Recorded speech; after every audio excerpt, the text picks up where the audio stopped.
Hi guys, welcome to new Bharat family. मैं सी रवि कुमार एक बार फिर आपके सामने हाजिर हूँ एक नई वीडियो के साथ। जी हाँ दोस्तों, इस वीडियो में हम बिजनेस स्टडी का चैप्टर 4 प्लानिंग का पार्ट सेकंड करने वाले हैं। पार्ट 1 हम पहले ही अपलोड कर चुके हैं, ये पार्ट सेकंड है और इसी तरीके से नेक्स्ट पार्ट भी आपके सामने आएंगे इस चैप्टर के, और इस तरीके से इस पूरे चैप्टर को हम कंप्लीट करेंगे।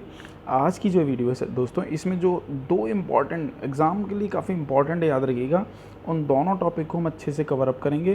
पहला टॉपिक है लिमिटेशन ऑफ प्लानिंग और दूसरा टॉपिक है प्लानिंग का प्रोसेस, कि प्लानिंग ऑर्गेनाइजेशन में कैसे की जाती है दोस्तों। दिस इज़ अबाउट मी दोस्तों, एंड प्लीज़ वीडियो को लाइक कीजिएगा, चैनल को सब्सक्राइब कीजिएगा, मैक्सिमम लोग साथ शेयर कीजिएगा to make new India, new Bharat. तो सबसे पहला जो टॉपिक था लिमिटेशन ऑफ प्लानिंग था दोस्तों। इस वीडियो में हम जो कवर अप करेंगे, जैसे कि मैंने आपको बताया था, लिमिटेशन करेंगे। एग्ज़ाम के लिए याद रखें दोस्तों, बहुत ही इंपॉर्टेंट टॉपिक है ये। तो सबसे पहले इसकी जो लिमिटेशन है वो दो टाइप से डिवाइड की हुई है। एक तो है इंटरनल लिमिटेशन और एक है हमारे सामने एक्सटर्नल लिमिटेशन दोस्तों। तो हम दोनों को ही कवर अप करेंगे, लेकिन एग्ज़ाम पॉइंट से हमको फोकस करना है इंटरनल लिमिटेशन को दोस्तों। इंटरनल लिमिटेशन में जो पहला लिमिटेशन बताया गया है कि planning leads to rigidity. Rigidity का मतलब है दोस्तों कि चेंज ना हो पाना। तो इस पॉइंट में ये बताया गया है कि जो प्लानिंग जब होती है ऑर्गेनाइजेशन में डिटेल में, तो उस समय क्या होते हैं, जो भी ऑर्गेनाइजेशन में जैसे लोअर लेवल पे जो मैनेजर या सुपरवाइज़र होते हैं, वो काफ़ी ज़्यादा डिस्करेज हो जाते हैं। किसके लिए? नए इनिशिएटिव और क्रिएटिविटी करने के लिए। क्यों दोस्तों? इसका आंसर ये है कि जब ऑर्गेनाइजेशन में top level management planning detail में बना के दे देता है, तो फिर मैनेजर को उसके अकॉर्डिंगली काम करना होता है।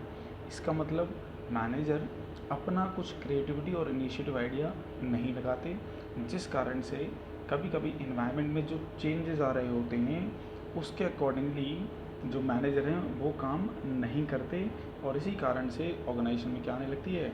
रिजिडिटी आने लगती है regarding planning. That means planning जब ज़्यादा डिटेल में हो जाती है तो फिर लोअर लेवल मैनेजर अपने आइडियाज़ नहीं लगाते हैं, और ये एक नुकसानदेह बात है किसी भी बिजनेस ऑर्गेनाइजेशन के लिए, क्योंकि इससे मैनेजर अपनी स्किल का इस्तेमाल नहीं कर पाते हैं। दूसरी जो लिमिटेशन बताई गई है कि प्लानिंग में not work in dynamic environment. दोस्तों जैसे कि आप जानते हैं, जब हमने इन्वायरमेंट चैप्टर पढ़ा था कि जो बिज़नेस इन्वायरमेंट होता है वो डायनेमिक नेचर का होता है, उसमें सिचुएशंस होती हैं वो समय के अनुसार चेंजेस होती रहती हैं, और प्लानिंग हम एडवांस में प्रिपेयर करके रखते हैं। तो कभी कभी ऐसा होता है कि जब हम प्लानिंग एडवांस में बना के रखते हैं, बट फ्यूचर तो होता है अनसर्टेन, तो उस समय क्या होता है कि जो प्लानिंग होती है हमेशा ट्रू नहीं होती एडवांस के लिए, क्योंकि हम तो उसमें अंदाज़ा लगाते हैं। तो अकॉर्डिंगली प्लानिंग की वजह से हम डायनेमिक इन्वायरमेंट को आसानी से हैंडल नहीं कर पाते कभी कभी। नेक्स्ट है कि प्लानिंग इन्वॉल्व्स ह्यूज कॉस्ट। जैसे कि आप जानते हैं top level management detail planning करता है, मिडिल भी करता है, लोअर भी करता है। तो इस सारे प्रोसेस में ऑर्गेनाइजेशन को बहुत ज़्यादा कॉस्ट भी इंकर्ड होती है, लागत भी आती है इसको बनाने में। दैट इज़ मीटिंग्स होती हैं, इसके अलावा रिफ्रेशमेंट्स भी होते हैं, एक्सपर्ट्स भी हायर किए जाते हैं, जिस कारण से ह्यूज अमाउंट की कॉस्ट इन्वॉल्व होती है प्लानिंग में। तीसरा के बाद चौथा जो बताया गया, प्लानिंग एक टाइम कंज्यूमिंग प्रोसेस। जैसे कि हमने आपको बताया कि मैनेजमेंट जो होता है एक एक मैनेजर्स को एडवाइस लेता है, इसके अलावा खुद अपनी एडवाइस देते हैं, एक्सपर्ट एडवाइस लेते हैं। तो इन सब पूरी प्रक्रिया में जब हम प्लानिंग ड्रॉ करते हैं तो इसमें सो मच टाइम लगता है, बहुत ज़्यादा टाइम लगता है, और इसीलिए कभी कभी ऐसा होता है कि प्लानिंग में ज़्यादा समय लग जाता है और इम्प्लीमेंटेशन के लिए कोई समय बचता नहीं है, या फिर समय बचता है तो बहुत कम बचता है दोस्तों। नेक्स्ट है दोस्तों, planning does not guaranteed success. इसका मतलब है कि प्लानिंग हमने कर ली, बट उसका मतलब ये नहीं है कि अगर हमने प्लानिंग कर ली है तो एंटरप्राइज हमेशा ही सक्सेसफुल होगी अपने काम में। ठीक है, प्लानिंग तभी इफ़ेक्टिवली काम कर पाती है जब उसको बहुत ही प्रॉपर तरीके से तो बनाया गया है और उसको इम्प्लीमेंट भी बिल्कुल अकॉर्डिंग टू डिज़ायर किया गया है। मैनेजर ये नहीं कह सकते कि अगर एक बार मान लीजिए हमारे प्लान सक्सेसफुल हो गए तो हर बार ऐसा ही होगा, हर सिचुएशन में ऐसा होगा। इसीलिए हम ये कह सकते हैं प्लानिंग की कमी है कि प्लानिंग हमको हमारी सक्सेस की गारंटी नहीं देती है दोस्तों। और लास्ट जो in that is internal limitation है, वो है कि प्लानिंग जो होती है क्रिएटिविटी रिड्यूस कर देती है, किसकी? मैनेजर्स की, लोअर लेवल की। इस पॉइंट में ये बिल्कुल related to point number first ही है कि प्लानिंग लीड्स टू रिजिडिटी। उसी तरीके से पॉइंट है कि जो प्लानिंग होता है उसमें जो डिटरमाइनिंग का काम होता है प्लानिंग को, नेचुरली वो एडवांस लेवल पे पहले ही टॉप लेवल मैनेजमेंट के माध्यम से कर दिया जाता है, और जो लोअर लेवल या मिडिल लेवल मैनेजमेंट होते हैं वो उस काम को, उस प्लान को इम्प्लीमेंट कराते हैं। इस कारण से जो लोअर लेवल मैनेजमेंट होता है या मिडिल लेवल मैनेजमेंट, उनकी कहीं ना कहीं जो क्रिएटिविटी है वो रिड्यूस हो जाती है, क्योंकि जैसा वो प्लान ऊपर से ऑप्ट करते हैं उनको बस वही प्लान इम्प्लीमेंट कराना होता है, अपने आइडियाज़ और इनोवेशन वो ख़त्म कर देते हैं और वो नहीं लगा पाते। तो दोस्तों ये हमारे पास लिमिटेशन थी, इन्हें इंटरनल लिमिटेशन कहते हैं हम प्लानिंग की। याद रखें दोस्तों, एग्ज़ाम के लिए आपको एग्ज़ाम में अगर आती है कि लिमिटेशन लिखो तो आपको इंटरनल लिमिटेशन ही मेनली लिखनी है। क्या थी? कि प्लानिंग जो होती है रिजिडिटी कर देता है, चेंजेस आसानी से अडॉप्ट नहीं करता है। इसके अलावा प्लानिंग जो होता है डायनामिक एनवायरनमेंट में प्रॉपर तरीके से काम नहीं कर पाता है। प्लानिंग बनाने में बहुत ज़्यादा लागत आती है, प्लानिंग बनाने में हम लोगों को बहुत समय लगता है। प्लानिंग जो है हमें गारंटी की, दैट इज़ सक्सेस की गारंटी नहीं देती है। प्लानिंग जो मैनेजर्स होती हैं उनकी क्रिएटिविटी को, उनके इनोवेशन को कहीं ना कहीं रिड्यूस्ड कर देती है। नेक्स्ट जो है एक्सटर्नल लिमिटेशन है। एक्सटर्नल लिमिटेशन में वो लिमिटेशन आएंगी जो ऑर्गेनाइजेशन के कंट्रोल से बाहर होती हैं। जैसे कि इसमें लिखा गया है कि इसमें वो सारी लिमिटेशन आती हैं प्लानिंग की जो एक्सटर्नल फैक्टर की वजह से अराइज होती हैं और ये ऑर्गेनाइजेशन के कंट्रोल से बाहर होती हैं दोस्तों। इसमें जनरली क्या क्या बताए गए हैं एक्सटर्नल लिमिटेशन में? जैसे कि देखिए, मान लीजिए गवर्नमेंट की जो नीतियाँ हैं उसमें चेंज आ जाए तो इससे हमारी प्लानिंग फेल हो सकती है। इसके अलावा कोई नेचुरल क्लाइमेटीज आ जाए, जैसे बाढ़ आ जाए, भूकंप आ जाए, तो इससे भी कहीं ना कहीं हमारी जो प्लानिंग है वो फेल हो सकती है। जैसे कि करंटली आप देख सकते हैं कि सभी बिजनेसमैन ने ग्रोथ की प्लानिंग करी होगी इस सिनेरियो में, लेकिन कोविड-19 के आते सभी बिज़नेस की जो प्लानिंग है वो पूरी तरीके से क्या हो गई? फेल हो गई। तो ये सब एक्सटर्नल लिमिटेशन है जो बिज़नेस की प्लानिंग को क्या कर देते हैं? फेल कर देते हैं। इसके अलावा मान लीजिए किसी कॉम्पिटिटर ने अपनी पॉलिसी चेंज कर ली है तो फिर उसके अकॉर्डिंगली हमें भी प्लानिंग चेंज करनी पड़ी, अदरवाइज़ हमारी जो प्लानिंग हमने पहले बना ली है वो क्या हो जाएगी? फेल हो जाएगी। इसके अलावा मान लीजिए टेक्नोलॉजी में लगातार चेंजेस आ रहे हैं तो वो हमारी प्लानिंग को अफेक्ट करता है। इसके अलावा अगर इकोनॉमी में किसी भी तरीके के इकोनॉमिकल और सोशल चेंजेस आ रहे हैं तो कहीं ना कहीं हमारी जो बेसिक प्लानिंग है उसको वो क्या कर सकता है? इम्पैक्ट कर सकता है। तो ये सब एक्सटर्नल लिमिटेशन है जो प्लानिंग की होती हैं, इनको हम कमियां कहते हैं, डिमेरिट्स भी कहते हैं। चलिए दोस्तों, नेक्स्ट जो टॉपिक है एग्ज़ाम के लिए बहुत ही ज़्यादा रिलेवेंट है, planning process. That means planning कैसे की जाती है किसी भी बिजनेस ऑर्गेनाइजेशन के अंदर। तो सबसे पहला जो प्रोसेस है प्लानिंग के अंदर, सेटिंग ऑब्जेक्टिव। सेटिंग ऑब्जेक्टिव के अंदर जो लिखा हुआ है कि सबसे जो पहली स्टेप है प्लानिंग प्रोसेस के अंदर वो है दोस्तों सेटिंग ऑब्जेक्टिव। इसमें क्या करते हैं, जो ऑर्गेनाइजेशन होती है, ऑर्गेनाइजेशन जो होती है या जो मैनेजमेंट होता है वो मैनेजमेंट के लिए क्या करता है, या दैट इज़ मिडिल और लोअर मैनेजमेंट के लिए ऑब्जेक्टिव सेट करता है पूरी एंटायर ऑर्गेनाइजेशन के लिए एज वेल एज हर डिपार्टमेंट के लिए। दोस्तों प्लानिंग प्रोसेस में पहली स्टेप है सेटिंग ऑब्जेक्टिव, और ये पहली स्टेप है, इसमें ऑब्जेक्टिव सेट किए जाते हैं और इस स्टेप में पूरी ऑर्गेनाइजेशन के लिए एज वेल एज हर डिपार्टमेंट के लिए कोई ना कोई उद्देश्य निश्चित सेट किया जाता है और ये प्लानिंग में पहली स्टेप है। तो सेकंड स्टेप क्या आती है, डेवलपिंग प्रोमाइसेस। डेवलपिंग प्रोमाइसेस में क्या है, कहते हैं कि नेक्स्ट स्टेप जो प्लानिंग में है उसमें है कि हम बहुत सारे अजम्पशंस के आधार पे सिचुएशन ड्रॉ करते हैं। दैट इज़ क्योंकि फ्यूचर तो अनसर्टेन होता है, फ्यूचर में बहुत सारी क्या हो सकती हैं, प्रॉब्लम्स हो सकती हैं, लिमिटेशंस हो सकती हैं, कमियां हो सकती हैं।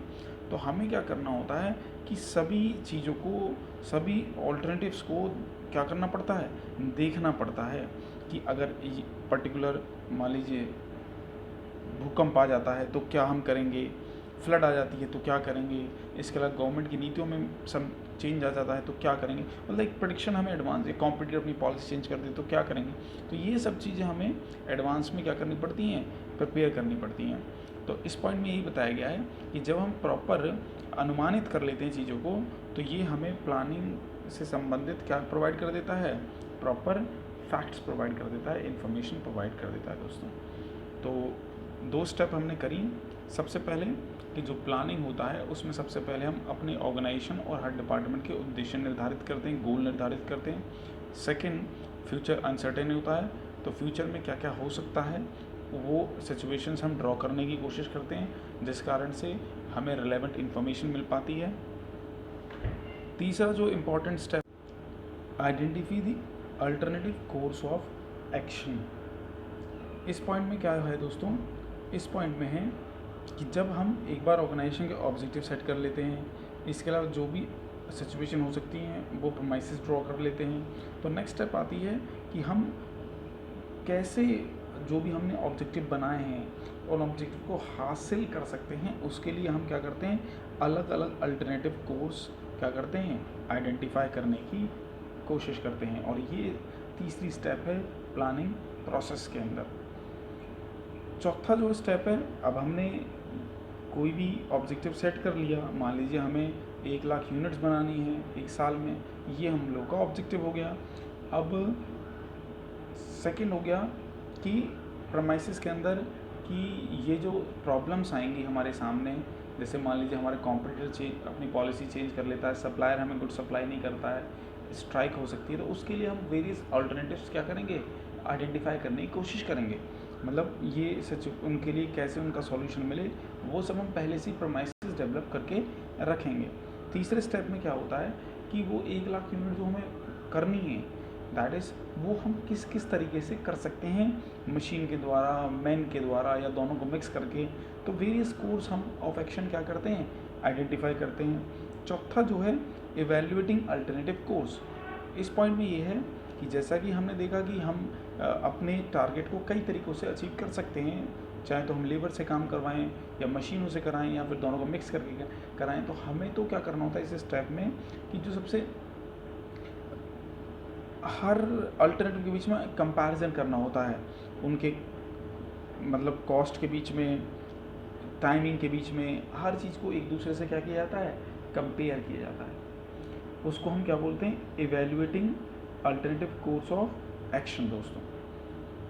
नेक्स्ट जो 5वां स्टेप है प्लानिंग प्रोसेस में, selecting an alternative.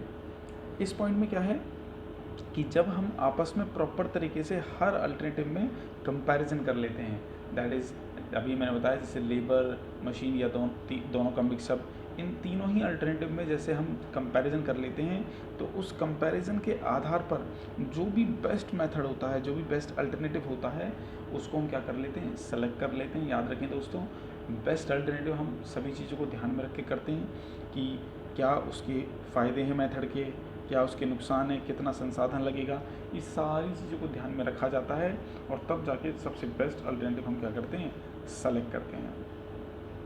Next step आती है कि अब हमने अल्टरनेटिव तो सेलेक्ट कर लिया काम करने का, अब नेक्स्ट आता है कि उसको हम कैसे इम्प्लीमेंट करेंगे, that is implementing the plan. तो इस पॉइंट में यही बताया गया कि जब हम बेस्ट प्लान सेलेक्ट कर लेते हैं, डेवलप कर लेते हैं, तो नेक्स्ट स्टेप आती है कि कैसे उसे सक्सेसफुली इम्प्लीमेंट लागू किया जाए। और ये लागू तभी पॉसिबल है जब हम एम्प्लॉय का कॉर्पोरेशन प्रॉपर तरीके से अचीव कर पाएँ ऑर्गेनाइजेशन के अंदर। और लास्ट स्टेप होती है प्लानिंग में, follow up and action. That means कि जब हम प्लान इम्प्लीमेंट कर देते हैं तो हमें ये देखना है कि वो प्लान अकॉर्डिंगली स्टैंडर्ड के अकॉर्डिंगली काम कर रहा है, और अगर काम नहीं कर पा रहा है, डेविएशन अंदर आ रहा है, तो फिर हमें क्या प्लान में चेंजेस करने की आवश्यकता है, ये सब चीज़ें हम प्लानिंग प्रोसेस में निर्धारित करते हैं दोस्तों। याद रखें, हमारे पास प्लानिंग में 7 स्टेप हैं।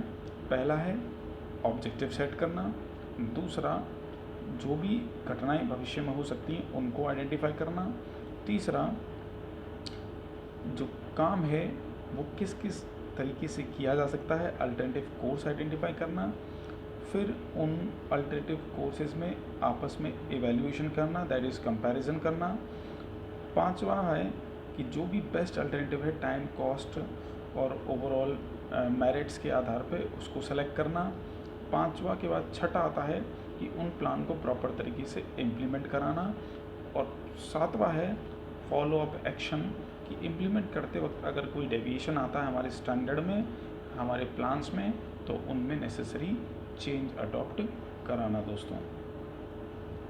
प्लीज़ वीडियो को लाइक कीजिएगा, चैनल को सब्सक्राइब कीजिएगा और मैक्सिमम लोगों के साथ दोस्तों शेयर कीजिएगा। Thanks to all of you. जय हिंद।